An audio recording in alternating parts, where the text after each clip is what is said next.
What up, everyone? Hello, aka Patrick. Oop, almost dropped the iPad. Um, so I want to do a new video. Want to be a little bit more authentic than my last video, so let's get right to it. So ever since a young age, I kind of always knew that there was something wrong with, I guess, the way things were. Call it a intuition, a gut feeling, so to speak. That's what I call it. I'm not going to get into a lot of my background, but I had a very traumatizing childhood, which at a very early age kind of peeled back the curtain of the Wizard of Oz, so to speak. That being said, fast forward. Before I go and say anything else, I want to give a huge shout out and say salute to all our military, our troops, Air Force, Marines, Army, Coast Guard, Navy, all you guys. Thank you so much for everything that you do and giving me the platform for which I can speak from. Without you, we would not have this, and we are forever in your debt. Thank you so much. So anyway, where was I going with this? All right, we're getting to that. So, okay, I have a really good friend of mine. He's a doctor, and he's a very highly skilled doctor. He went to a very highly respectable university. He is a surgeon. He has 15 surgeons working for him. He has created some items for his industry. He's a very highly intelligent human being. He's also a very good friend of mine. I hold him very dear to my heart. That being said, years ago, we were having a conversation in his car one day, and we got around talking about 9/11. Now, he started to say things to me that, for me at the time, I was just like, no. You know, that would never happen. They wouldn't do that. Started giving me clues and giving me information.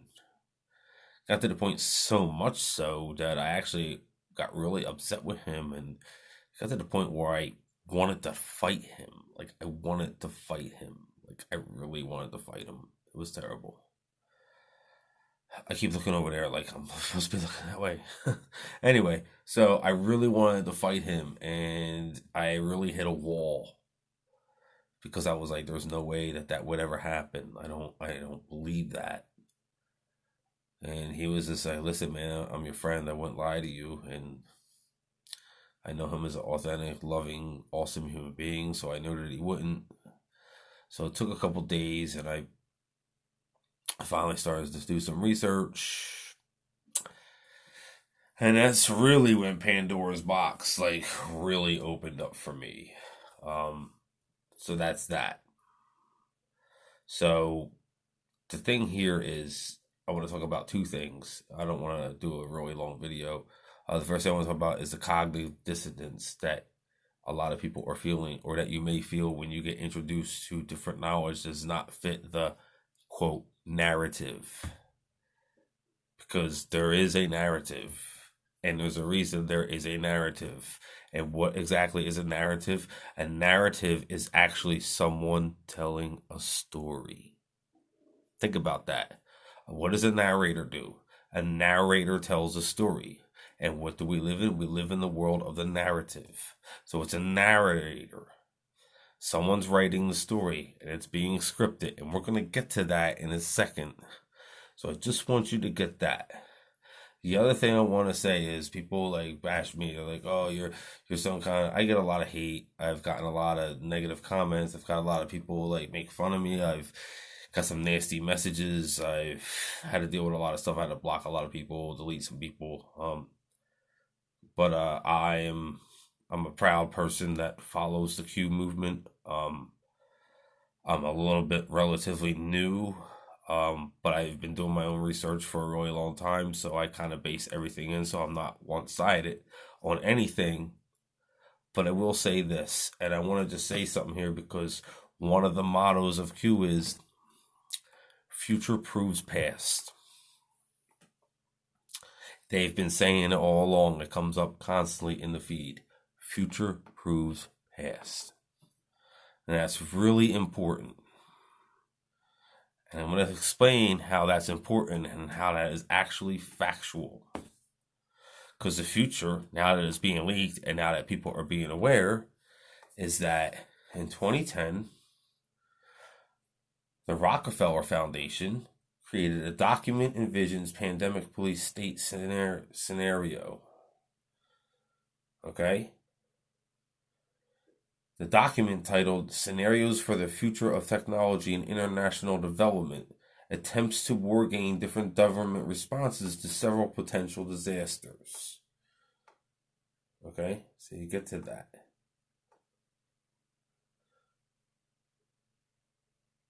Now, we're going to get the scenario. Now, mind you, it was written in 2010, and it was also covered in an interview by Harry Vox. Harry Vox was the one being interviewed, and he went over this document. And that was in 2014. I don't know exactly when, but it was in 2014. He did this document.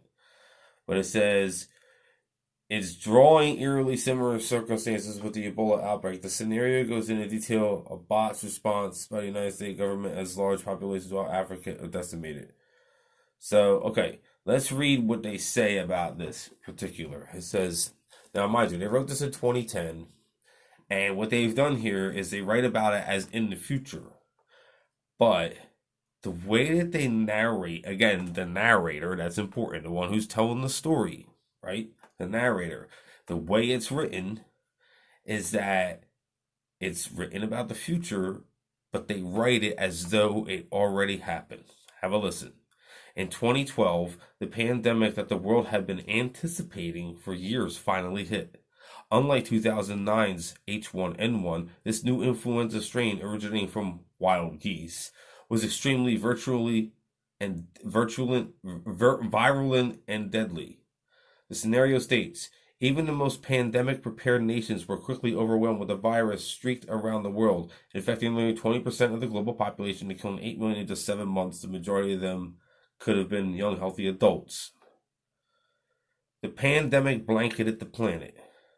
Through disproportionate numbers died in Africa, Southeast Asia, and Central America, where the virus spread like wildfire in the absence of official containment protocols.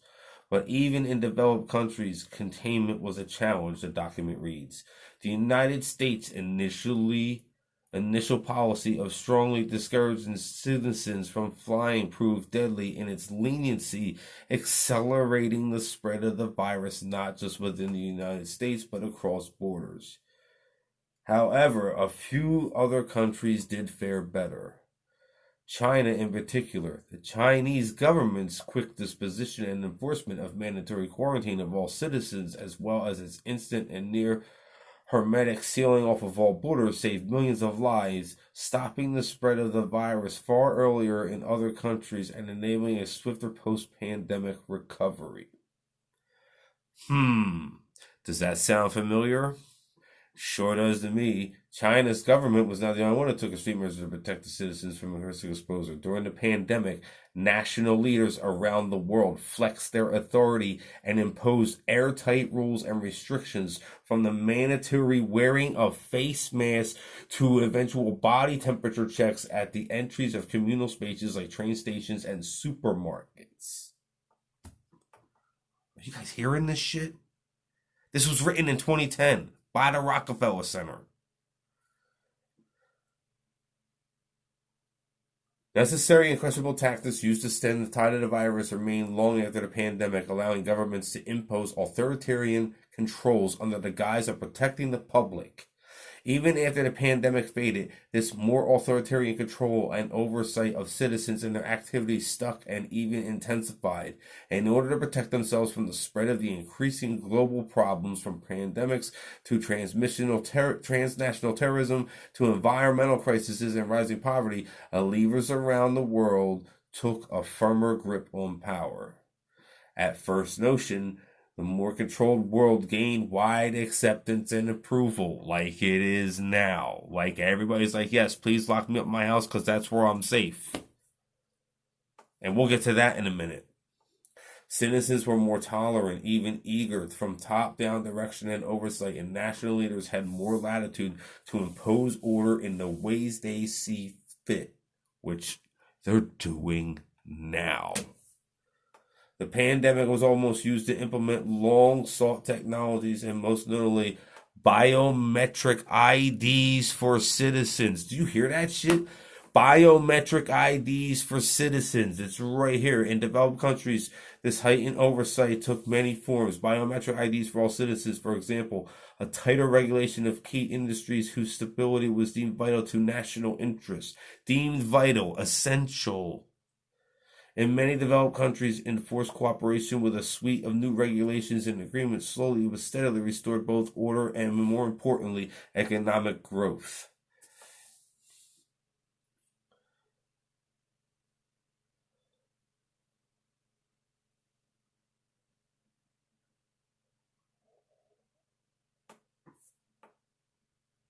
Now, they're saying that it's a scenario, right? That's what they're saying this is. This was a scenario that they wrote out. And everything that I just read is happening right now, right? But they're saying it's just a scenario. It was made by the Rockefeller Center. Let's do some research on the Rockefellers. You know that the Rockefellers got their hands in Johns Hopkins University, right? Which means they're tied to the World Health Organization. Well, obviously they're one of the most powerful people on earth. They have so much money, you couldn't spend it in multiple lifetimes. All right, so that's going on, and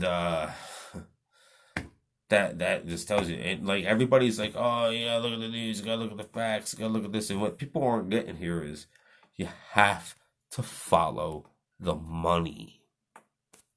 Follow the money. It's always follow the money. Everybody's looking for all these different things. Like, listen, the mainstream media, they're bullshitting everybody. They're bullshitting everybody. I mean, they just hot mic'd John Roberts. Is that his name? John Roberts on fucking Fox. He was hot mic'd. Didn't realize it at the fucking pre-presser when they were talking about the one guy said, oh, thank God we're already vaccinated. Some shit like that. And he was at the end, he was like, oh, so it was a hoax. And he responded, he was like, well, I don't know if it was a hoax. But that video right there, like that shit is a smoking gun in its own right. Because they're saying outright, it's not as bad as they're saying it is for people. Using it as a fear-mongering tool. Is it deadly? Absolutely. Are they manipulating numbers? Absolutely. Did they do other things? Absolutely, but I'm not going to get into that here. I just wanted to point out the document that was written in 2010 tells you exactly what's happening as we're sitting in our homes during what's written in the document. And you can look it up. You can see the interview. Harry Vox, it was 2014. You just type in Harry Vox, it'll come up. There's a 2014 interview. You see him. He's in a black shirt. He'll show up. It's a great interview. Everybody's like, oh, he's a tweaker or whatever. Like, because that's what they say about all the rest of us. That's what they say about all of us. Like, we're crazy. There's something wrong with us. And it's like, well, there's a lot of us that are seeing some things, and certain things line up. And like they say, there's can only be so many coincidences before it's mathematically impossible. And that's a fact. All right, man. Well, that's all I got for tonight. God bless you guys. I love you. Stay safe. God bless America. Where we go, when we go all.